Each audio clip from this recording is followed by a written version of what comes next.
और हमने फ़ैसला किया है कि तहरीक-ए-इंसाफ़ और पाकिस्तान मुस्लिम लीग कायद-ए-आज़म इत्तेहादी थे और इत्तेहादी रहेंगे और इंशाअल्लाह ये जो वोट ऑफ कॉन्फिडेंस और वोट ऑफ नो कॉन्फिडेंस है, इसका मुकाबला मिलके किया जाएगा। हमारे पास इस वक्त मेंबरान की तादाद जो है वो 190 है। 2 लोग जो थे उसमें उन्होंने पिछली दफ़ा जो डिप्टी स्पीकर है और एक रहीम यार ख़ान से जो MPA थे, उन्होंने एब्सटेन किया था। अब उनको भी नोटिस दिया जा रहा है कि वो भी लाज़िमन अपीयर होंगे, क्योंकि आइन के तहत उनके ऊपर भी लाज़म है कि वो जो पार्टी हिदायत करे उसके ऊपर अमल करें। दोनों पार्टियों की पार्लिमानी पार्टीज़ की जो मीटिंग्स हैं रिस्पेक्टिवली वो होंगी कल और परसों में, और पार्लिमानी पार्टीज़ चौधरी परवेज़ इलाही साहब के ऊपर अपने एतमाद का इजहार करेंगे।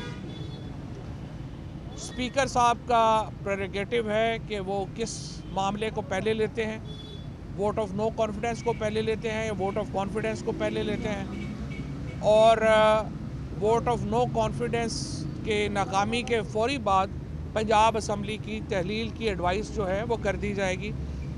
असल मसला ये है कि ये हुकूमत जो है इसने सिर्फ इलेक्शनों से फ़रार का एक रवैया अख्तियार किया हुआ है।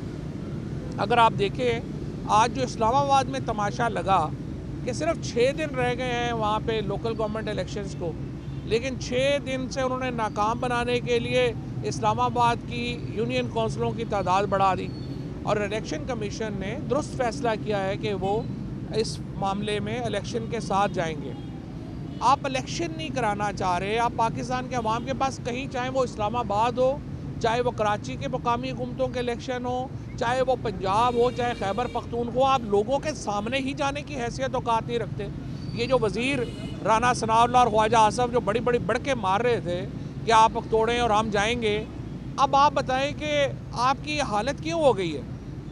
कल से जिस किस्म की बीमारियां लाक हो गई हैं हमारे मिनिस्टर्स को कि इलेक्शंस में ना जाना पड़ जाए, शर्म आनी चाहिए इनको। ऑलरेडी नून लीग एक अजीबोगरीब पार्टी है कि इसकी प्लेटें जो हैं वो लंदन बैठी हुई हैं, चमचे सारे यहाँ पे हैं, और ये जो चमचे हैं इनको फिक्र पड़ गई है कि हमारा क्या बनेगा। भाई अगर आप इलेक्शन नहीं जीत सकते, अवाम आपके साथ नहीं है, आप हुकूमत नहीं कर सकते। आज आप देखिए कराची में क्या हुआ है, 1150 पॉइंट मार्केट गिर गई है। 2 दिनों में 1500 पॉइंट्स जो है ये मार्केट, स्टॉक मार्केट जो है वो गिर गई है। IMF के बाद जो अभी हमारे बिजली के बिलों में इजाफा आ रहा है, 30 से 40% कह रहे हैं कि जी इजाफा कर देंगे।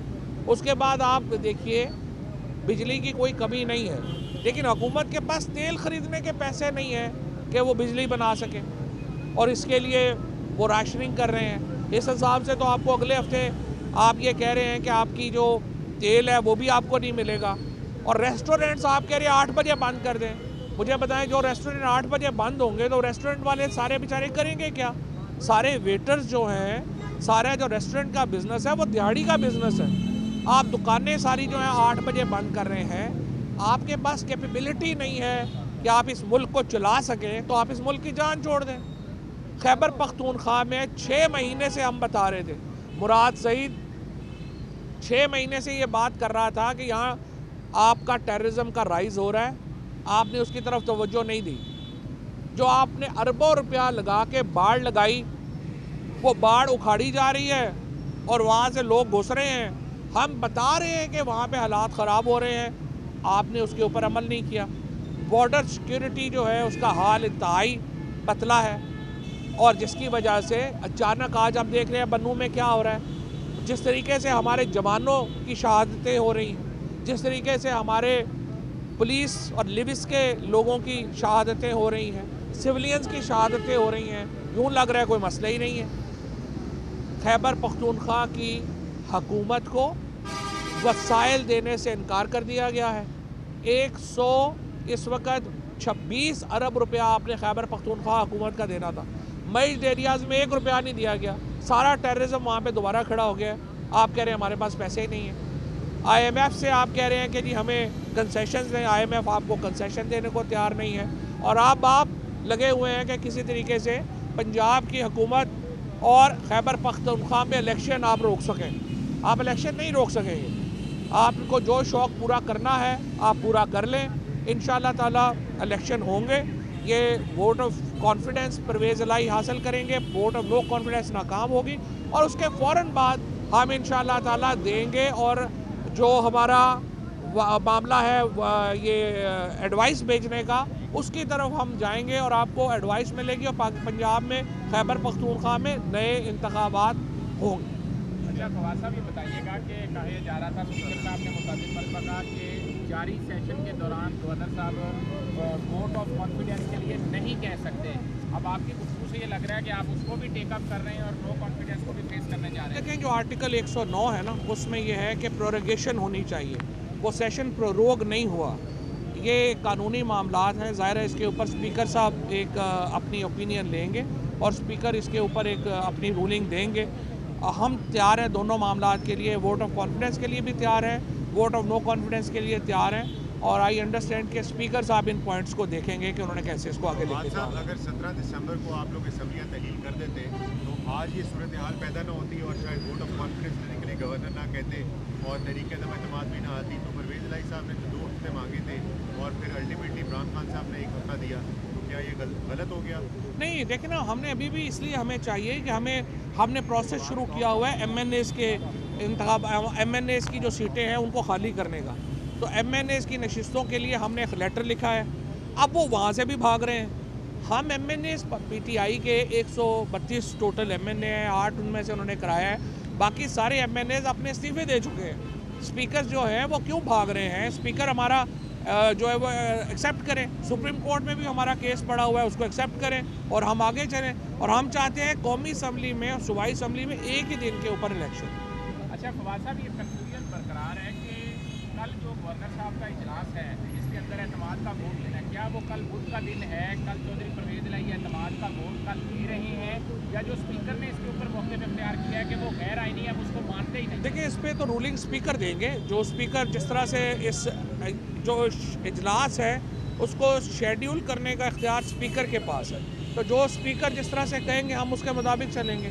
अगर वो कल वोट ऑफ कॉन्फिडेंस रखेंगे तो हम वोट ऑफ कॉन्फिडेंस लेंगे, अगर वोट ऑफ नो कॉन्फिडेंस रखें का प्रोसेस शुरू करेंगे तो हम वोट ऑफ नो कॉन्फिडेंस पे जाएंगे।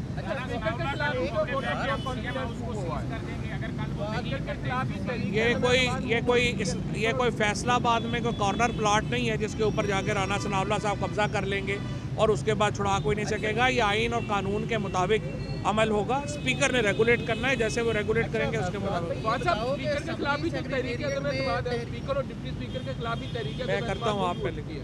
अच्छा, ये बताएं कि पंजाब असम्बली में तहरीक अदम एतमाद जमा होती है लेकिन स्पीकर साहब इसको इल्म ही नहीं होता, जबकि सेक्रेटरी जो है वो तहरीक अदम एतमाद जमा कर लेते हैं वहाँ। सही है, तो जो एक्चुअली ऐसा नहीं था, कल सेशन ही 9 बजे तक चला है। जो ही सेशन ख़त्म हुआ है तो वो नो कॉन्फिडेंस आई है, सेक्रेटरी ने लेना था वोट ऑफ नो कॉन्फिडेंस। ऐसी कोई बात, उसमें कोई ऐसा कॉन्स्पिरेसी थ्योरी ज़्यादा है वैसे नहीं है। और बिल्कुल आपकी बात ठीक है, स्पीकर और डिप्टी स्पीकर के ख़िलाफ़ जो है वो वोट ऑफ नो कॉन्फिडेंस आई है। और जो कानून है इखलाकी तौर के ऊपर तो स्पीकर को कोई बार नहीं करता, लेकिन जो चेयरमैन ऑफ द पैनल है ज़ाहिर है कि वो इसको प्रिजाइड करेगा। Thank you. अच्छा, सबसे पहले तो मैं बात करना चाहती हूँ कि जो इस वक्त की करंट सिचुएशन है उसमें जब भी पाकिस्तान तहरीक इंसाफ ने या हमारे चेयरमैन ने जब भी मुश्किल फ़ैसले लिए, उन मुश्किल फ़ैसलों के वक्त आप अगर गौर करें तो कॉन्स्पायरेसी और ऑडियो वीडियो की गूंज सुनाई देती है। और हमारी सारी लीडरशिप को ब्लैकमेल करने के लिए, उनको धमकाने के लिए, उनको मुश्किल फ़ैसलों से रोकने के लिए और अपनी मर्ज़ी के फ़ैसले करवाने के लिए अचानक से लोगों की फेक